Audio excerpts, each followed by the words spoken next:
ఓం నమో భగవతే వాసుదేవాయ. వ్యాస ప్రణీతమైన శ్రీమద్భాగవత కథాసారము అందరికీ అందించే ప్రయత్నం చేయుచున్నాము. ఈ అమృత ఫలాన్ని మీరు ఆస్వాదించుచు మీ పిల్లలకు మరియు ఇతరులకు అందరికీ దీన్ని అందించే ప్రయత్నం చేయండి. ఆ వాసుదేవుని యొక్క అనుగ్రహం వల్ల సమస్తమైనటువంటి జనులకు శుభ పరంపర ఏర్పడును. ఆ వాసుదేవుని యొక్క అనుగ్రహం అందరికీ ఉండాలని చెప్పి కోరుచున్నాము. కదంబసోన కొండలం సుచారుగండ మండలం వ్రజాంగనైక వల్లభం నమామి కృష్ణ దుర్లభం. యశోదయా సమోదయా సగోపయా సనందయా యుతం శుభైకదాయకం నమామి గోపనాయకం. కృష్ణం వందే జగద్గురుం. ఓం శ్రీ మహాగణాధిపతయే నమః. ఓం నమో శ్రీ లక్ష్మీ వెంకటేశ్వర స్వామినే నమః. ఓం నమో భగవతే వాసుదేవాయ. నారాయణం నమస్కృత్య నరం చైవ నరోత్తమం దేవీం సరస్వతీం వ్యాసం తతో జయముదీరయేత్. వ్యాసం వసిష్ఠనప్తారం శక్తే పౌత్రమకల్మషం పరాశరాత్మజం వందే సుఖతాతం తపోనిధిం. శ్రీ గురుభ్యో నమ, ఋషిభ్యో నమ, మునిభ్యో నమ, పితృభ్యో నమ. ఈరోజు మనం వైవస్వత మనువు యొక్క కుమారుడు, ఆయన పేరు శర్యాతి మహారాజు. ఈ వైవస్వత మనువు శ్రాద్ధాదేవి నిన్న అనుకున్నాం. వీరికి పుత్రులు పుట్టారు. ఇతను సుజుమ్మునుడు అని అతని గురించి ఉపాఖ్యానం చెప్పాం.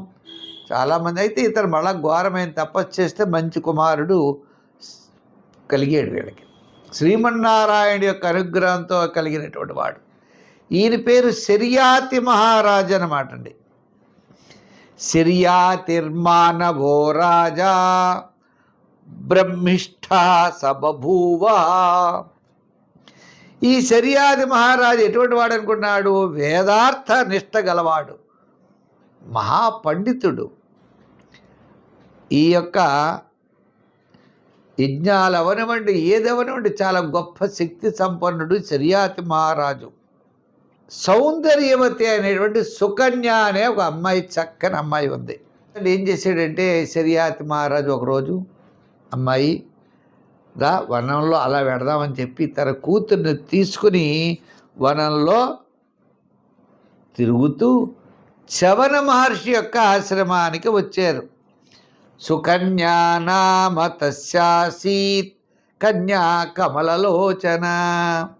ఆ సుకన్య అంటేనే అర్థమైంది, అంత అందగత్తె. కమలలోచన, కమలముల వంటి నేత్రముల కలదామె. తయా సార్థం వనగత. ఆమెతో వనానికి వచ్చాడు. ఆ చవన మహర్షి యొక్క ఆశ్రమానికి వచ్చాడు. చవన మహర్షి అంటే మామూలు వాడు అనుకున్నారంటే గొప్ప తపోవంతుడు. సదా ఆయన ఏమిటంటే పుట్టలో ఉండిపోయి తపస్సు చేస్తూ ఉంటాడు. మీరు ఆలోచించండి ఆయన తపస్సు ఎటువంటిదో. ఆహారాలు ఏమీ స్వీకరించి అసలు నిద్ర ఆహారం ఉండదు. సదా భగవంతుడి యొక్క నామమే స్మరిస్తూ ఉంటాడు. పుట్ట ఉంటుంది. ఆ పుట్టలో 2 కన్నాలు ఉన్నాయి. ఆ కన్నాల్లోంచి తేజస్సు, లైటింగ్, మంచి కాంతి బయటకు వస్తుంది. లోపల ఎవడున్నాడు? ఈ చవన మహర్షి ఉన్నాడు లోపల. ఆయన 2 నేత్రాల్లోంచి దివ్యమైన కాంతులు అలా బయటికి ప్రసరిస్తున్నాయి. చెలికత్తెలతో ఆ వనంలో ఆమె ఇటు అటు తిరుగుతూ ఆ వృక్షాల యొక్క అందాలని చూస్తూ ఆ సమీపం పుట్ట యొక్క 2 రంధ్రాల నుండి ఆ మెరుగు పురుగు అనమాట, ఇలా మిరిచేటువంటి కాంతి ఏదైతే ఉందో ఆ 2 రంధ్రాల్లో ఆ కాంతిని చూసి బాల్య చాపల్యం పిల్లలకే ఉందండి. ఆ బాల్య చాపల్యం విధి కూడా భగవంతుడి యొక్క నిర్ణయం. ఆమె ఒక ముళ్ళు తీసుకుని ఆ ఇలాలో పొడిచిందట ఆ 2 కన్నాల్లో. పొడిచేటప్పటికీ ఆ 2 కన్నాలు అంటే 2 నేత్రాలు ఇలా పొడిచేటప్పటికి ఏమవుతుందండి? దాంట్లోంచి రక్తం అలా కారుతూ ఉన్నది. తే దైవచోదితా బాలా జ్యోతిషీ కంటకేన వై అవిధ్యన్ముగ్ధ భావేన శుశ్రావాక్సృక్తతో బహు. వెంటనే ఎప్పుడైతే ఇలా అయితే పొడిచిందో రక్తం ఆ రెండు కర్ణాల నుంచి స్రావిస్తుందంతా ఉందో సైనికులకి మలమూత్రాలు బంధించబడిపోయేట. రాజుగారు శర్యాతి మహారాజు అమ్మాయితో కలిసి కొంత సైన్యంతో కలిసి ఈ ప్రాంతానికి రావడం వల్ల ఏమైంది, ఆమె చేసిన పనికి ఆ సైనికుల యొక్క మలమూత్రాలన్నీ కూడా ఆగిపోయాయి. అప్యభద్రం న యుష్మాభి భార్గవస్య విచేష్టితం. ఏమంటాడు ఆ రాజుగారు ఆలోచించాడు, ఎరా బాబు సైనికులారా, మీరెవరైనా ఈ ఆశ్రమం, అందులో చవన మహర్షి దగ్గర ఆశ్రమానికి వచ్చాం, ఎవరైనా ఏదైనా తప్పు చేశారా చెప్పండి, ఆ తప్పును సవరిద్దాం. అంతేగాని ఎవరు చెప్పకపోతే ఇలా మలమూత్రాలు బంధించబడిపోతా స్వామి యొక్క ఆ చవన మహర్షి యొక్క పట్టుదల ఇది. అంచేత మీరు తప్పనిసరిగా అందరూ చెప్పాలని మహారాజు, ఆ రాజు పేరు మనం ఏమనుకున్నాం, శర్యాతి మహారాజు. ఆ శర్యాతి మహారాజు ఆ సైనికులందరినీ అడిగారు. అడిగితే పాప వాళ్ళ అమ్మాయి సుకన్య భయంతో ఇలా అంది, సుకన్యా ప్రాహ పితరం భీతా కించిత్ కృతం మయా. భయపడిపోతూ ఇలా అంది, ద్వే జ్యోతిషి అజానంత్యా నిర్భిన్నే కంటకేన వై. ఏం చెప్పను నాన్నగారని భయపడిపోతూ, నేనే ఒక ముళ్ళు ఇచ్చుకుని ఆ రెండు కర్ణాలు ఇలా లైటింగ్ కాంతి వస్తుందని నేనే పొడిచాను నాన్నగారు అంది. ఈ చిన్న తప్పు చేశాను, అజ్ఞానం చేత ముళ్ళుతో పొడిచాను అంది.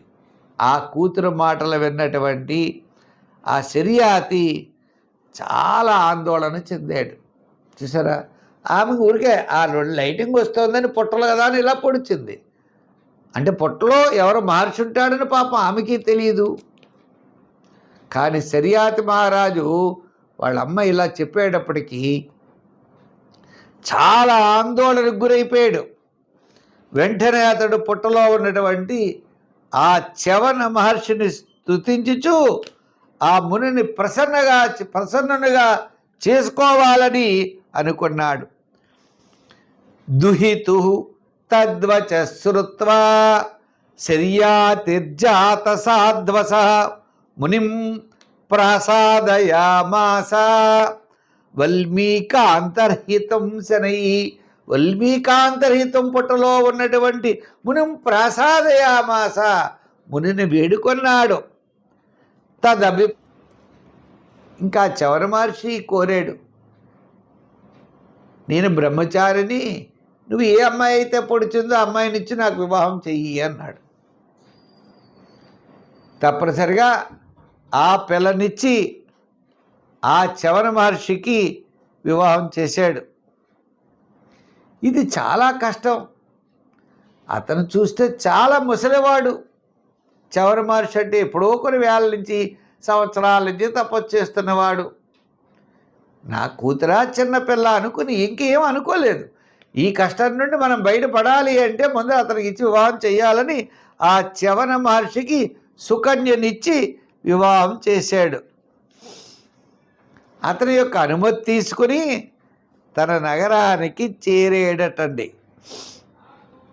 సుకన్యా చవనం ప్రాప్య పతిం పరమకోపనం ప్రేణయామాస చిత్తజ్ఞ అప్రమత్తానువృత్తిభి.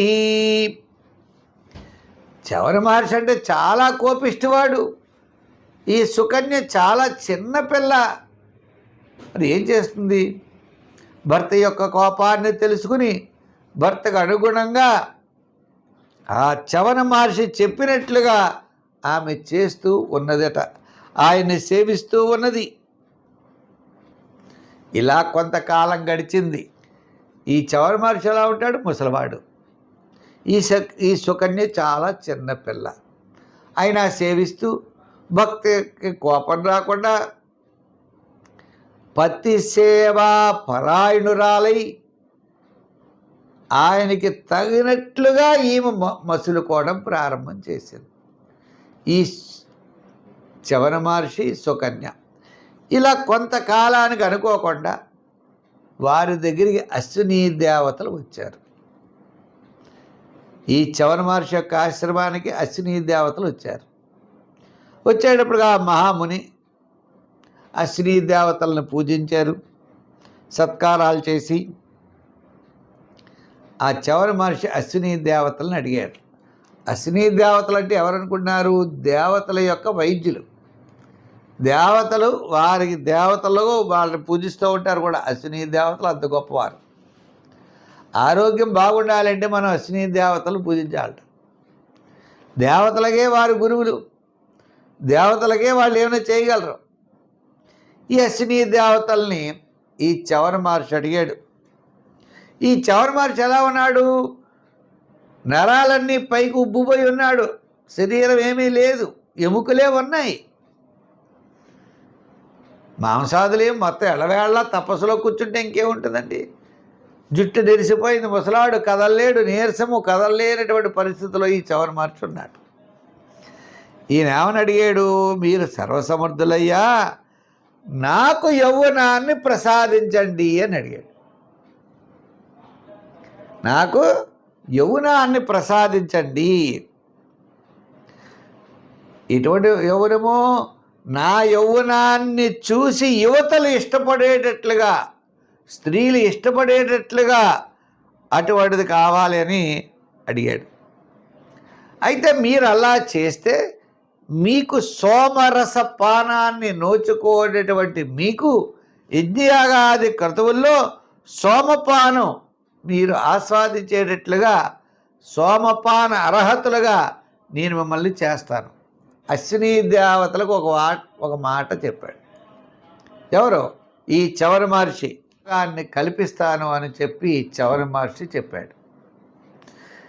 సరే, ఆ చవన మహర్షి యొక్క అభిప్రాయాన్ని వారు అంగీకరించి అశ్విని దేవతలు ఈ ముడతలు పడిపోయే శరీరం, తెల్లటి జుట్టు, అటువంటి వాడిని చాలా ఇంకా రక్తమాంసాలు ఏమీ లేవు, అటువంటి వాడిని ఏం చేశారు? ఒక మడుగు ఉందన్నమాట, హ్రదం, చిన్న సరస్సు. ఆ అశ్విని దేవతలు ఇద్దరు ఈ చవనుడు కలిసి ఆ మడుగులో దూకారు. అంటే ఆ సరస్సులో స్నానం చేశారు. చేసి బయటకు వచ్చేటప్పటికీ ఆ నీటి గుండా బయటకు వచ్చేటికి 3 దివ్యమైన పురుషులు బయటకు వచ్చారట. ఇత్యుక్త్వా జరయాగ్రస్త, ఎంతో అందమైనటువంటి దివ్యమైనటువంటి 3 రూపాలు. అశ్విని దేవతలు ఇద్దరు, ఈ చవన మహర్షి ఒకడు, 3. ఈ 3 ఎలా ఉన్నారు? ఆ దివ్యమైనటువంటి రూపంతో ఉన్నారు. ఆ దేదీప్యమానంగా ఉన్నారట. తాం నిరీక్షవరారోహ స్వరూపాన్ సూర్యవర్చస, సూర్యుడి యొక్క కాంతితో అందమైన జుట్టు, దీర్ఘమైన బాహువులు, శరీర సౌష్ఠవం, దివ్యమైనటువంటి కాంతి, శోభాయమానంగా ప్రకాశిస్తూ ముగ్ధ మనోహరాకృతి కలిగిన వారై ఆ మన్మథ స్వరూపాన్ని పొందిన వారై ఉన్నారట. ఆమె 3 చూసింది. సూర్యవర్చస అజానతి పతిం సాధ్వి అశ్విన్యౌ శరణం యయౌ. 3 ఒకలాగే ఉన్నారు. వెంటనే ఆ 3కి నమస్కారం చేసి అశ్విని దేవతలకి ఆ సుకన్య నమస్కారం చేసింది. నాలో ఉన్నటువంటి నా భర్త ఎవరో ఆయన్ను చూపించండి స్వామి అని చెప్పి అశ్విని దేవతల్ని ప్రార్థించింది. నేను నా భర్తను అసలు గుర్తించలేకపోతున్నాను, అందరూ ఒక్కలాగే ఉన్నారు, నా పతిని నాకు చూపించుడు. వినవు శరణం యయౌ, అశ్విని దేవతలు ఆమె శరణ అడిగింది. అశ్విని దేవతలు కూడా అంత ముసలి భర్తని యవ్వనవతి అయినటువంటి సుకన్య చిన్న అమ్మాయి వివాహం చేసుకుని పతి సేవలు చేస్తూ పతికి అనుగుణంగా ఉన్నది అంటే ఆమె ఎంత పాతివృత్యం కలిగినటువంటిది. మామూలు విషయమా ఇది? ఒక ముసలివాడిని పెళ్ళాంటే ఇప్పుడు వయసే 2 ఇయర్స్ 3 ఇయర్స్ అంటూ ఉంటారు మన వాళ్ళు. అటువంటిది ఎంతో వయసు తేడా కలిగినటువంటి శవన మహర్షిని ఈ సుకన్య వివాహం చేసుకుంది అంటే ఆమె యొక్క పాతివ్రత్య ధర్మం ఎటువంటిదో మనం గ్రహించాలి అన్నారు. అశ్విని దేవతలు ఆ సాధ్వి యొక్క పాతివ్రత్య ధర్మాన్ని సంతుష్టులై ఆమె పతిని ఆమెకు చూపించారు. అశ్విని దేవతలు వాళ్ళు మార్గంలో వాళ్ళు వెళ్ళారు. అయితే ఇంకా అశ్విని దేవతల కోసం యజ్ఞం ఇంకా చేయలేదు ఈ చవన మహర్షి. చవన మహర్షి తన భార్య అయినటువంటి సుకన్యతో ఆనందంగా గడుపుతూ ఉండగా యక్షమానోత శర్యాతి చవనస్యాశ్రమం గతః దదర్శ దుహితు పార్శ్వే పురుషం సూర్యవర్చసం. ఈ యొక్క వల్మీకల్లోంచి బయటకు వచ్చినటువంటి చవన మహర్షి వణుకుపోతూ, మొత్తం కేజీ మాంసం లేదు, అన్ని ఎముకలే, ముడతల పడిన శరీరం, అటువంటి శరీరం కలిగిన ముసలివాడికి తెల్లని జుట్టు ఉన్నవాడికి తన చిన్న అమ్మాయిని సుకన్యనిచ్చి వివాహం చేసి వెళ్ళాడు పాపం. ఈవేళ చూసేటప్పటికీ ఈ సుకన్య పక్కనే ఒక సూర్యుడి యొక్క కాంతి వంటి కాంతి కలిగినటువంటి మహానుభావుడు, యమునవంతుడు, సుందరాంగుడు, మన్మథ స్వరూపుడు, అత్యుద్భుతమైన దివ్యకాంతితో ఒక మహానుభావుడు కనపడుతూ ఉన్నాడు. కోపం వచ్చింది ఎవరికి? ఈ శర్యాత్ మహర్షికి. శర్యాత్ రాజు, ఏమిటి నా కూతురు పక్కనే ఇటువంటి వాడా? నేనిచ్చిన అల్లుడు వేరు, ఈయన వేరు అని రాజా దుహితరం ప్రాహ కృతపాదాభివందనం. ఈ యొక్క సుకన్య పక్కన ఉన్నటువంటి ఈ మహానుభావుడు చవన మహర్షి ఇద్దరూ కలిసి ఆ మామగారి యొక్క పాదములకి నమస్కారం చేశారు. చేసేటప్పటికీ ఆయన ఆశిషశ్చాప్రయుంజానో నాతి ప్రీతమునా ఇవ. ఏం ఆశీర్వచనం ఇవ్వలేదట. ఏమిటి నా అమ్మాయి, నా అల్లుడు కాదే ఇతను, ఎవరితోటైనా ఉంటుందని కొంచెం అనలేడు, ఏమనలేడు, ఆశీస్సులు ఇవ్వలేడు, మనస్సు చూస్తే ఏదోలా ఉన్నది, విషయం తెలియదు. ఇలా బాధపడుతూ ఉన్నాడు. అడిగాడు, ఎంత పని చేసావమ్మా, లోకంలో మనం నింద్యమైనటువంటి పని చేసావు అని అంటూ ఉంటే, తండ్రి ఇలా అపవిత్రురాలు అని చెప్పి నిందిస్తూ ఉంటే ఆ సుకన్య నమస్కారం చేసి జరిగిన వృత్తాంతాన్నంతా కూడా తన తండ్రికి చెప్పింది. ఇలా అశ్విని దేవతలు వచ్చారు నాన్నగారు, వారికి సోమపానాన్ని ఇస్తా అన్నారు మా వారు, అశ్విని దేవతల యొక్క అనుగ్రహం వల్ల మా వారు ఇటువంటి శరీరాన్ని పొందారు అని చెప్పేప్పటికి అల్లుడికి ఎంత గొప్ప శరీరం ఇవి వచ్చేటప్పటికి శర్యాతి మహారాజు కూడా ఎంతో ఆనందాన్ని పొందాడు. ఆ చవన మహర్షి శర్యాతి చేత సోమయాగాన్ని చేయించాడు. ఇక్కడ అది ఆ చవన మహర్షి ఏం చేశాడు, తన మామగారితోటి ఈ సోమయాగాన్ని చేశాడు. సోమేన యాజయన్ వీరం గ్రహం సోమస్య చాగ్రహీత్. సోమయోగంలో సోమరసాన్ని ఇస్తారు. సోమరసము అంటే సోమలత అని ఉంటుంది. ఆ లతని దంచి రసం తీసి ఆ రసాన్ని సోమేన యజేత, సోమేన యజేత, సోమలతతో యజ్ఞం చేయవయ్యా అన్నారు. సోమలత అంటే తీగ. ఆ తీగ యొక్క రసాన్ని పట్టుకొచ్చి హోమం చేయాలి. దీంట్లో దేవతలు ఒక్కొక్కరిని పిలుస్తూ ఉంటే అశ్విని దేవతలకు దీంట్లో భాగం లేదు. ఇప్పుడు తన మామగారైనటువంటి శర్యాతి చేత సోమయాగం చేయించి చవన మహర్షి దాంట్లో భాగాన్ని అశ్విని దేవతలకి ఇస్తాడు. ఈ సోమపానం చేయించినందుకు, ఇలా అశ్విని దేవతలకు సోమపానం చేయించినందుకు దేవేంద్రుడికి చాలా కోపం వచ్చేసింది. ఆయన వజ్రాయుధం ఇచ్చుకుని అశ్విని దేవతల మీదకి వచ్చాడు. వచ్చేటప్పటికి మనవాడు ఏం చేశాడు, ఎవరు ఈ చవన మహర్షి మామూలు వాడేం కాదండి. ఇలా వజ్రాయుధం ఇలా ఎత్తినవాడు ఆయన చెయ్యి అలా ఆగిపోయిందట. ఎవరిది? ఇంద్రుడిది. మళ్ళా చేతికి వైద్యం చేయవలసిన వాళ్ళు ఎవరు? ఈ అశ్విని దేవతలే. ఆయన ఏం చేస్తాడు? సరే, మళ్ళా అశ్విని కుమారుని ప్రార్థిస్తే ఆ దేవతలందరూ ఏమన్నారు? ఈ అశ్విని దేవతలకి సోమపానానికి చేయడానికి అర్హత ఉన్నది అని దేవతలందరూ చెప్పారు. ఈ విధంగా వాళ్ళు అశ్విని దేవతలు సోమపానం చేయడానికి అర్హత కలిగిన వారు అయ్యారు. ఆ శర్యాతి మహానుభావుడికి ఉత్తాన బర్హి, ఆనర్తుడు, భూరిషేణుడు అని 3 పుత్రులు కలిగేరటండి. అంచేత మిగిలినటువంటి వారిలో రేపు అంబరీషోపాఖ్యానం అత్యద్భుతమైనటువంటి కథలన్నీ రేపు ఉంటాయి.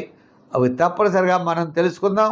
ఈరోజు చవన మహర్షి సుకన్యల యొక్క వృత్తాంతాన్ని మనం తెలుసుకున్నాం. అంటే అక్కడ మనస్సు ప్రధానమైనది అనే భావంతో ఈ ముసలవాడైనటువంటి చవన మహర్షికి సుకన్యని ఇచ్చారు. పతి భక్తి, పతి సేవ, ఆ శ్రీమన్నారాయణ యొక్క అనుగ్రహం ఉన్నట్లయితే మనం తప్పనిసరిగా సమస్తమైనటువంటి కార్యములు యందు విజయం పొందగలం. సుకన్య చిన్న బాలికైనా ఆ చవన మహర్షిని వివాహం చేసుకుని పతి సేవ చేస్తూ శ్రీమన్నారాయణ ఆరాధించడం వలన వారు అశ్విని దేవతల రూపంలో వచ్చి తన భర్తకి యౌవనాన్ని ఇచ్చారు అనే విషయాన్ని మనం తెలుసుకోవాలి. అక్కడ వయస్సు కాదు, వయసా వేరే వేరే అని కాదు. ఈవేళ సంపదలు ఉన్నవాళ్ళని వివాహం చేసుకుంటాం మనం, రేపు వాళ్ళు సంపదలు లేకుండా పోవచ్చు.